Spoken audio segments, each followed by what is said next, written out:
ఈరోజు నా టైం అసలు బాలేదనుకుంటా మామ. అసలేమైందంటే డైలీ లాగానే ఆఫీస్‌కొచ్చేసా మామ. ఒక గంట వర్క్ చేస్తే 3 గంటలు చేసినట్టు షో కొట్టడం మనకు మామూలే కదా! ఇంక మన కొత్త ఆఫీస్‌లో కొత్త కాఫీ మెషినొచ్చింది. సరే అని దాన్ని అలా కెలికి కెలికి పిప్పి చేస్తే చిట్టి గ్లాసులో కొంచెం కాఫీ వచ్చింది. ఇదేంటి మామ ఇంతే వచ్చింది అనుకుని దానికి కొంచెం హాట్ వాటర్ యాడ్ చేశా.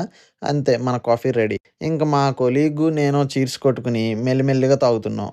నేను చేసే వర్క్ తక్కువే కానీ నేనిచ్చే బిల్డప్ మాత్రం టాపు. కాఫీని నార్మల్‌గా తాగొచ్చు కదా! అబ్బే! మనకి స్టైల్ ముఖ్యం గదా! మూత సరిగ్గా పెట్టలేదనుకుంటా ప్యాంట్ మీద పడ్డది.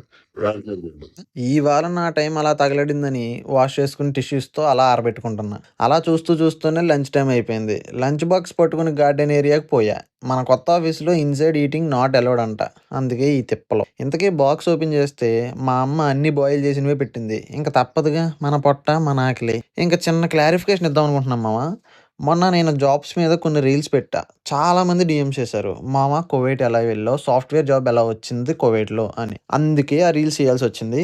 ప్రెజెంట్ రీజనల్ సిట్యుయేషన్స్ వల్ల హైరింగ్ కొంచెం తక్కువుంది. కానీ అన్నీ సెట్ అయ్యాక మళ్ళీ ఓపెన్ అవుతాయి. నాకేదైనా ఇన్ఫో తెలిస్తే పక్కా అప్డేట్ ఇస్తా. నా పేజ్ ప్యూర్‌గా టెక్ పేజ్ అయితే కాదు. నాకు తెలిసింది నేను షేర్ చేస్తా ఉంటా అంతే. ఇంక అలా తినేసి మళ్ళీ వర్క్ స్టార్ట్ చేశా.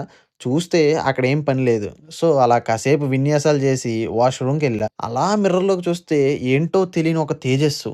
అబ్బబ్బబ్బా! రోజు రోజుకి బాగా హ్యాండ్సమ్ అయిపోతున్నాను కదా నేను. సర్లే టైం 4 అయిందని ప్యాకప్ చేసి కారు దగ్గరికెళ్ళా. కారు మిర్రర్‌లో చూస్తే మళ్ళీ ఏదో తెలియని కాంతి. ఏంటా అని చూస్తే అరే! మళ్ళీ నేనే. సర్లే ఇంకా చెప్తే మీరు నన్ను కొడతారు గానీ ఉంటా మరి. Ram రివాజ్ signing off. By by.